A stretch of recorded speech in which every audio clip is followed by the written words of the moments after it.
নমস্কার বন্ধুরা, আজ আমি আপনাদের করে দেখাবো বাসন্তী পোলাও।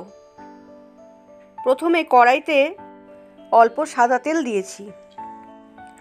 তেলটা গরম হয়ে গেলে কাজু আর কিশমিশ ভেজে নেব। হালকা করে ভাজতে হবে কাজু কিশমিশটা। আপনারা তো বাসন্তী পোলাও অনেক রকমভাবেই খেয়েছেন। আমার এই রেসিপিটা ফলো করে দেখতে পারেন, আশা করি ভালো লাগবে।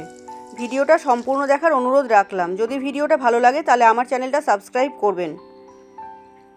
এবার অল্প ঘি মিশিয়ে দিয়েছি ওই সাদা তেলের মধ্যেই। কাজু কিশমিশটা ভাজা হয়ে গেছে। এবার গোটা গরম মশলা, তেজপাতা আর জিরে ফোড়ন দিয়েছি। ফোড়নটা একটু ভাজা ভাজা হয়ে গেলে গোবিন্দভোগ আতপ চাল, যেটা ধুয়ে জল ঝরিয়ে রেখেছিলাম, সেটা তেলের উপরে দিয়ে ভেজে নেব। অনেকেই অনেক রকম প্রসেস করে দেখেন।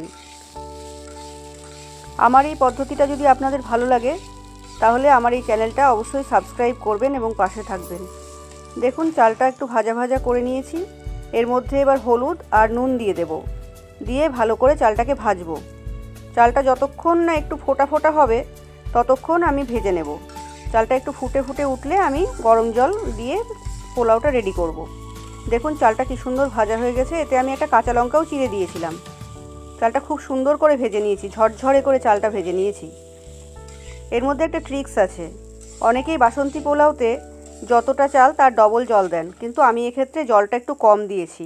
আমি এখানে 1 বাটি মানে 250 চাল নিয়েছি আর 1.5 বাটি জল দিয়েছি। এই পদ্ধতি ফলো করে আপনারা করে খেয়ে দেখবেন, পোলাওটা খুব সুন্দর ঝরঝরে হয়। গরম জল দিয়ে একটু নাড়াচাড়া করে চালটা ভালো করে সেদ্ধ হওয়ার জন্য একটা থালা ঢাকা দিয়ে দিয়েছি। দেখুন, খানিকক্ষণ পরে থালাটা তুলে নিয়েছি, নিয়ে একটু নেড়েচেড়ে দিয়েছি। এই অবস্থায় গ্যাসের ফ্লেমটা জোরে দেওয়া ছিল। দেখুন, জলটা যখন প্রায় শুকিয়ে গেছে তখন ভাজা কাজু কিশমিশটা আমি এর মধ্যে অ্যাড করে দিচ্ছি। দিয়ে আবার একটু নাড়াচাড়া করে থালা ঢাকা দিয়ে দেব। এই অবস্থায় গ্যাসের সিমটা এবার কমিয়ে দেব। একদম সিম করে দিতে হবে। জলটা পুরো শুকিয়ে গেছে। এবার কয়েক চামচ চিনি দিয়ে দেব। একটু নাড়াচাড়া করে নেব, নিয়ে চিনি দিয়ে দেব। পোলাওটা খেতে এত অপূর্ব হয়েছিল, আপনারা একদিন বাড়িতে বানিয়ে খেয়ে দেখতে পারেন। এটা নিরামিষের দিনে আলুর দমের সাথে, নিরামিষ ছাড়া আমিষ খেতেও খুব ভালো লাগে। এটা কষা মাংসের সাথেও দারুণ সুন্দর লাগে খেতে।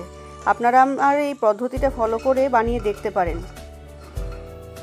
আবার একটু থালা ঢাকা দিয়েছিলাম, দিয়ে দেখুন জলটা পুরো টেনে গেছে। একদম ভাপে ভাপে পোলাওটা পুরো ঝরঝরে হয়ে গেছে। বন্ধুরা, এত অপূর্ব খেতে হয়েছিল। দেখতে যতটা ভালো হয়েছে তার থেকেও বেশি খেতে স্বাদ হয়েছিল। আমার এই ভিডিওটা যদি আপনাদের ভালো লাগে তাহলে আমার চ্যানেলটা অবশ্যই সাবস্ক্রাইব করবেন। দেখুন তো ফাইনাল লুকটা কেমন এসেছে। তৈরি হয়ে গেছে বাসন্তী পোলাও। আপনারা সবাই ভালো থাকবেন, সুস্থ থাকবেন, আর আপনারা বাড়িতে বানিয়ে খেয়ে দেখবেন আর আমাকে কমেন্ট করে জানাবেন। নমস্কার।